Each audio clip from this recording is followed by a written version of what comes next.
этому Иса Омуркулов шел давно. Доказывать свое право называться мэром столицы он начал еще в апреле 2010-го, когда градоначальник Нариман Тюлеев скрылся в неизвестном направлении. Переживший хаос Бишкек тогда подвергся набегу мародеров и самозахватчиков. Омуркулову городские площади удалось отстоять. Затем взялся за дороги и облагораживание территории вокруг Ожского рынка. Все это время, около 10 месяцев, он работал с приставкой «исполняющий обязанности». Тем не менее, объявленные президентом выборы мэра стали неожиданностью. Сделано это было за 2 дня до самого голосования. И, как оказалось, вопреки Конституции. Парламент сразу обратился к президенту с просьбой отменить назначенные выборы. Согласно основному закону страны, только премьер-министр имеет право вносить кандидатуры на пост мэра столицы.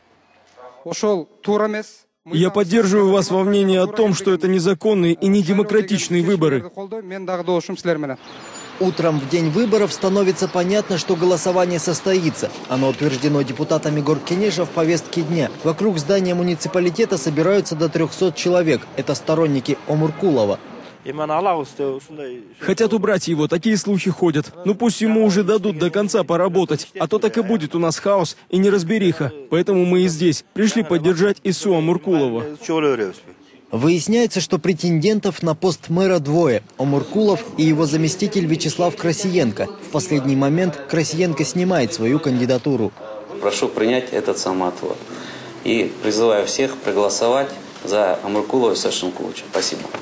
Среди депутатов Горкенеша много недовольных. Выступить удается не всем, потому как многие не подали накануне заявку на выступление. При этом сессия внеочередная. Звучат мнения, что все это цирковое шоу для формальности. Нас хотят превратить в цирк, и роль клоунов относится к нам. Тем не менее, депутаты почти единогласно голосуют «за». Из 40 парламентариев в тайном голосовании только один поставил галочку в графе «против». Омуркулов пошутил: работать буду так, чтобы и этот единственный в следующий раз сказал «да». А про незаконность своего избрания, о которой говорили в парламенте страны, отметил. Ну, это их право. Они могут как считать, это их право. Вы считаете себя законным мэром? Я думаю, что решение Горкенеша, да, я должен выполнять.